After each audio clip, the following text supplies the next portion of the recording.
ಮಾಜಿ ಡಿಸಿಎಂ ಈಶ್ವರಪ್ಪ ಅವರು ಪುತ್ರನಿಗೆ ಟಿಕೆಟ್ ಸಿಗ್ಲಿಲ್ಲ ಅನ್ನೋ ಕಾರಣಕ್ಕೆ ತಮ್ಮ ಅಸಮಾಧಾನವನ್ನು ವ್ಯಕ್ತಪಡಿಸೋದಷ್ಟೇ ಅಲ್ಲ, ಶಿವಮೊಗ್ಗದಿಂದ ಪಕ್ಷೇತರವಾಗಿ ನಿಂತು ಕಂಟೆಸ್ಟ್ ಮಾಡ್ತೀನಿ ಅಂತ ಕೂಡ ಹೇಳಿದ್ದಾರೆ.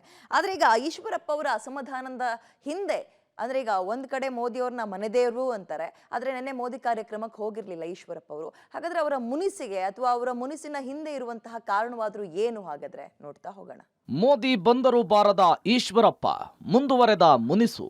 ಬಿಎಸ್ವೈ ಹಾಡಿ ಹೊಗಳಿದ ಪ್ರಧಾನಿ ಮೋದಿ. ಈಶ್ವರಪ್ಪ ಮನವೊಲಿಸುವ ಯತ್ನ ಕೈಬಿಡ್ತಾ ಬಿಎಸ್ವೈ ಟೀಮ್. ಹಾವೇರಿ ಲೋಕಸಭಾ ಕ್ಷೇತ್ರದಿಂದ ತಮ್ಮ ಪುತ್ರನಿಗೆ ಟಿಕೆಟ್ ಕೈ ತಪ್ಪಿದ್ದಕ್ಕೆ ಮಾಜಿ ಡಿಸಿಎಂ ಈಶ್ವರಪ್ಪ ಬಿಜೆಪಿ ವಿರುದ್ಧ ಬಂಡಾಯವನ್ನ ಸಾರಿದ್ದಾರೆ. ಪಕ್ಷದ ವಿರುದ್ಧ ಅಸಮಾಧಾನ ಹೊರಹಾಕಿದ್ದಾರೆ. ಮೋದಿಯ ಪರಮ ಭಕ್ತ ಈಶ್ವರಪ್ಪ ಮೋದಿ ಕಾರ್ಯಕ್ರಮದಿಂದಲೇ ದೂರ ಉಳಿದಿದ್ದಾರೆ. ಶತಾಯಗತಾಯ ಈಶ್ವರಪ್ಪ ಮೋದಿ ಕಾರ್ಯಕ್ರಮದಲ್ಲಿ ಭಾಗವಹಿಸುವಂತೆ ಕೇಂದ್ರ ನಾಯಕರು, ರಾಜ್ಯ ನಾಯಕರು ಮಾಡಿದ ಸಂಧಾನದ ಸಭೆ ವಿಫಲವಾಗಿದೆ. ಮೋದಿ ಶಿವಮೊಗ್ಗಕ್ಕೆ ಆಗಮಿಸಿದ್ರು ಈಶ್ವರಪ್ಪ ಅವರು ಮಠಗಳಿಗೆ ಭೇಟಿ ಕೊಟ್ಟು ಚುನಾವಣೆಗೆ ಸ್ವಾಮೀಜಿಗಳ ಬೆಂಬಲ ಕೋರಿದ್ದಾರೆ. ಅರ್ಥಾತ್ ಈಶ್ವರಪ್ಪ ಬಂಡಾಯ ಸ್ಪರ್ಧೆಯ ನಿರ್ಧಾರದಿಂದ ಹಿಂದೆ ಸರಿಯುವ ಯಾವ ಲಕ್ಷಣಗಳು ಕೂಡ ಕಾಣಿಸ್ತಿಲ್ಲ.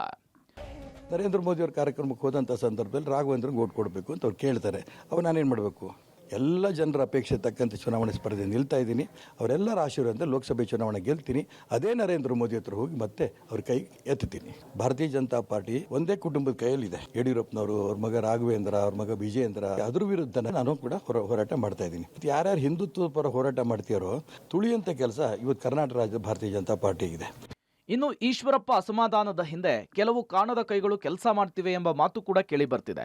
ಈಶ್ವರಪ್ಪ ಇಷ್ಟೊಂದು ಹಠ ಹಿಡಿದು ಕೂತಿರುವ ಹಿಂದೆ, ಯಾರ ಮನವೊಲಿಕೆಗೂ ಬಗ್ಗದಿರುವ ಹಿಂದೆ ಯಾವುದೋ ಬಲವಾದ ಶಕ್ತಿ ಇದೆ ಅಂತ ಹೇಳಲಾಗ್ತಾ ಇದೆ. ಬಂಡಾಯ ಸ್ಪರ್ಧೆ ಖಚಿತ ಎನ್ನಲಾಗ್ತಾ ಇದೆ. ಈ ಮಧ್ಯೆ ಪ್ರಧಾನಿ ಮೋದಿ ಸಮಾವೇಶದಲ್ಲಿ ಯಡಿಯೂರಪ್ಪ ಅವರನ್ನ ಹಾಡಿ ಹೊಗಳಿದ್ದಾರೆ. ಈಶ್ವರಪ್ಪ ಮನವೊಲಿಸುವ ಕಸರತ್ತನ್ನ ಬಿಎಸ್ವೈ ಟೀಮ್ ಕೈಬಿಡ್ತಾ ಅನ್ನುವಂತಹ ಪ್ರಶ್ನೆ ಮೂಡಿದೆ. ಇನ್ನು ಸೊರಬ ಕ್ಷೇತ್ರದ ವಿಧಾನಸಭಾ ಕ್ಷೇತ್ರದಿಂದ ಬಿಜೆಪಿ ಅಭ್ಯರ್ಥಿಯಾಗಿ ಸ್ಪರ್ಧಿಸಿ ಸೋಲು ಕಂಡಿದ್ದ ಮಾಜಿ ಸಚಿವ ಕುಮಾರ್ ಬಂಗಾರಪ್ಪ ಪಕ್ಷದ ಎಲ್ಲಾ ಚಟುವಟಿಕೆಗಳಿಂದ ದೂರ ಉಳಿದಿದ್ರು. ಸೋಲಿನ ಬಳಿಕ ಸಾರ್ವಜನಿಕವಾಗಿ ಕುಮಾರ್ ಬಂಗಾರಪ್ಪ ಎಲ್ಲಿಯೂ ಕೂಡ ಕಾಣಿಸಿಕೊಂಡಿರಲಿಲ್ಲ. ಆದ್ರೆ ಮೋದಿ ಕಾರ್ಯಕ್ರಮದಲ್ಲಿ ಪ್ರತ್ಯಕ್ಷವಾಗಿ ಅಚ್ಚರಿ ಮೂಡಿಸಿದ್ರು. ಒಟ್ಟಾರೆ ಈಶ್ವರಪ್ಪ ಅವರು ರೆಬಲ್ ಆಗಿರೋದು ಬಿಜೆಪಿಗೆ ತಲೆನೋವನ್ನು ತಂದಿರೋದಷ್ಟೇ ಅಲ್ಲದೆ ಲೋಕಸಭಾ ಚುನಾವಣಾ ಹೊಸ್ತಿಲಲ್ಲಿ ಕಾರ್ಯಕರ್ತರಲ್ಲಿ ಗೊಂದಲಕ್ಕೂ ಕೂಡ ಕಾರಣವಾಗಿದೆ.